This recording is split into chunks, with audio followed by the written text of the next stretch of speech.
Right, so there's a very small section here because a lot of this is covered in the programming section, not in here. But this is 2.2 programming fundamentals in a nutshell. So I'll go straight onto it. So as you can see here, I'm not going to go through the use of variables, constants, operators, blah, blah, blah. If you don't know what a constant is, just think of it as like a variable, but it can't change. So a good example of a constant is pi, because that actually can be set to 3.1, whatever that is. I don't know pi to ridiculous numbers. And Python, for example, will have pi as a constant. I think it's mathf.pi, but you can look it up. But basically, it looks like a variable, but you can't change it. These can be really useful. It's constant.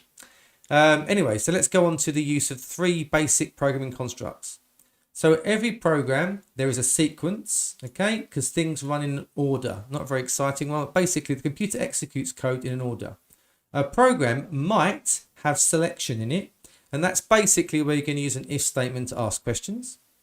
It might have iteration in it, which means looping while, do, until, or for. So often a common question is, which line shows selection in this program, and it'll be numbered, and you look for the if statement lines and you write them down. And the same with iterations. It might ask you, does it use iteration in this program? And you've got to look to see if there's a loop at all. If there is, it does. So I'm not going to go through the comparisons here because these are just mathematically easy. The only weird one is exponentiation or exponential, and that means power of, and it's used normally with a little caret symbol like that. The other one is mod and div, modulus and quotient. So all it is, div gives a division, but it always rounds down. So even 4.999 would be rounded down to 4. So here I've done 14 div 4, and that gives me 3, because 14 divided by 3 is 4.667, but we always round down with div, okay? So it's how many times the number go in there completely. Mod is kind of the pair of div, in that it gives the remainder of a division. Okay, you don't have to do them in a row. You can just do mod. So here, 14 mod 4 gives us 2, and that's because if we do 14 divided by 3, we would get 3 remainder 2. Okay, so these symbols here are the Python symbols. Okay, div is // and mod is %. So if I go to Python, because I've got it up, ready, you'll see here, let's change that to 14, and you'll see what I just saw a minute ago. So you've got 14 quotient 4 gives us what, or div 4 gives us an answer of 3, and the mod for 14 with 4 gives us 2 as a result. So you can see it does shoot. I didn't have to call these div and mod. I could have called them D and M. I just chose those variable names, but in case you think that actually having the word div there does anything, it doesn't. In fact, I could have just put that in there, but it obviously looked a bit cleaner not to, but maybe that's confusing you there. In fact, if I could just print them on different lines like this, you might see that, yeah, it just runs exactly the same, but there you go. So that is the symbol for div, and that's a symbol for mod in Python. But in the exam, they'll say div and mod, and you can. So that's that one. Right, so data types, I'll whip through these because they're easy. Integers a whole number, real or float, decimal. Boolean's the only one you may always forget. Just think of Boolean as one single bit of information. It's a 0 or a 1. A character is just a single letter, and a string is a collection of letters or words. But just remember, it can also include numbers. That's perfectly, it can have to get any symbol actually on the keyboard whatsoever in the symbol there, in the string there. So casting, the only one that's slightly difficult, but of course if you watch the programming videos, which you should, I go through this a lot more. But just quickly, casting is where we can convert between the data types. So these are data types. If I have, and just to be clear, if you try and convert that into an integer, you'll just get an error. Okay, so, or you'll get nothing, depending on the language you do it in. You might get an error, you might get nothing, you might get a warning. But then probably when you try to do some math with it, you will get an error. So unless you convert it and then do absolutely nothing with it, you might get away with it. But if you convert it and then trying to add 5 to it, you will get an error of trying to add 5 to a string. So for example, age equals 22. He's storing age as a string, not a wise choice. But this happens more than you think, because some systems that save files save every bit of data as text. So a common file called a CSV file, very common data file, stores data, but it stores everything as text. So yeah, so that would need to be converted into a number. If we want to do some math to this, we can't, as it's a string, so we can convert it to a real number by doing real, or float, which is a more common version of real numbers. The exam like to use real, but I think most people now use float because in programming it's always float, but it is a real number. But I don't know why they've got two, but there you go. So real and float are the same word, but we use float in Python like this. Obviously with a lowercase, but that doesn't really matter for the exam because you wouldn't get marked down for that. So that is this section, okay, nice and easy, because a lot of this is in the other one. So the only one that isn't, because all this section here is going to be covered in the programming bit, as is the use of arrays and all the extra stuff down here. So all this will be covered in the programming section. This is the only bit covered in the theory section. So the use of records to store data. So a database is basically a place where you store data, not rocket science. So a database is made up like this. Okay, it's made up of tables, and a table is a collection of data about one topic. So here it says customer and the item they've bought, so when they bought it. So this will be table data for our chat here. So this is the table is the whole thing. A field is a single piece of information stored in the table. So if we now say this is the whole thing, probably wasn't, but let's say we wanted to store how they paid, was it with a credit card, cash, or whatever? And we could store that as Boolean if they only had two options, but probably would store it as a string of cash, credit card. Yeah, you probably would, because you probably eventually want Visa, MasterCard, so you could break it down. I don't know why you'd want that data, but you might. Then you'd have to add a new field, right? So these are the bits of information that you're storing. And a record is one thing in the database, okay?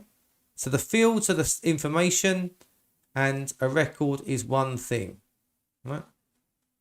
A field is really, and don't just think a field means the whole column, because even if the whole thing was blank, there would still be fields, but there'd be no records. A field is about the design of the database. So the field is like, oh, here's the information we're going to store.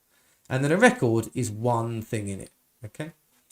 Right, so over to the SQL. So SQL, which by the way also can be coined as SQL, although I don't like that, but it's quite controversial. Some people call it SQL, some people SQL, is what it is.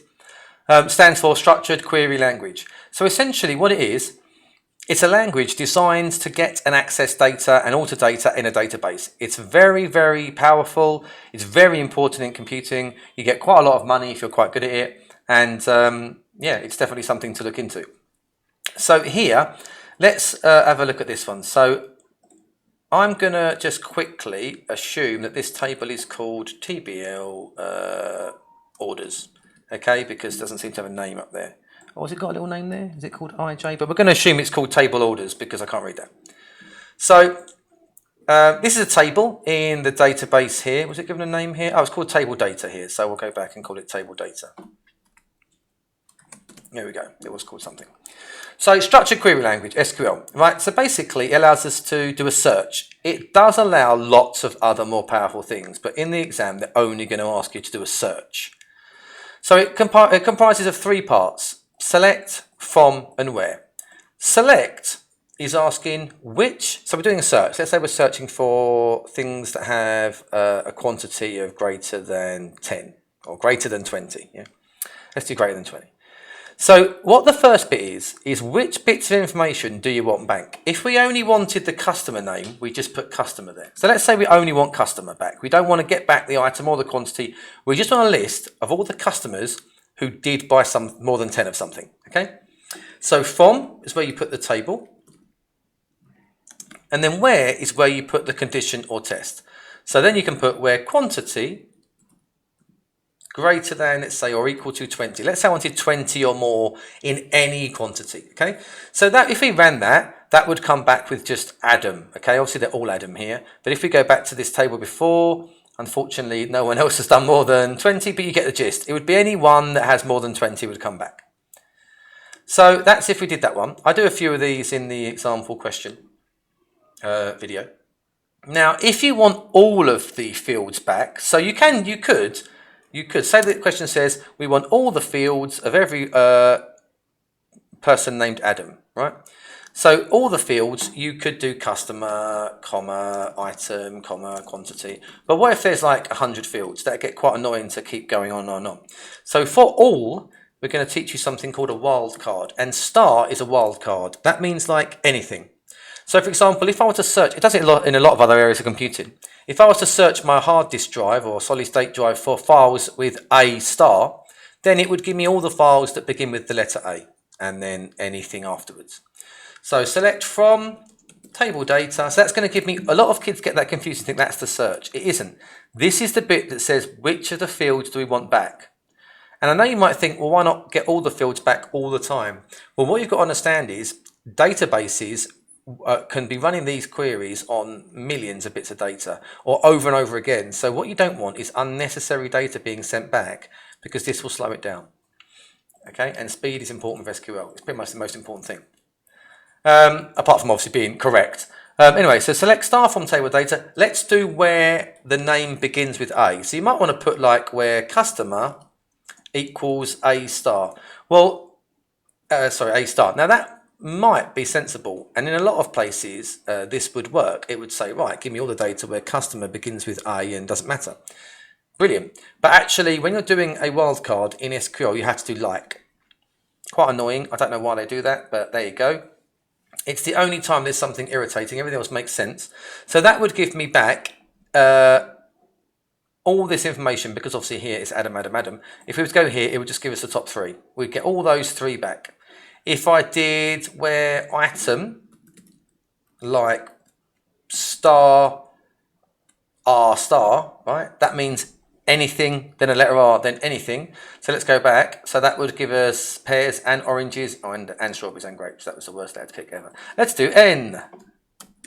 Hurrah. Let's go back. Hurrah. So now we just get oranges because nothing else has an N in it.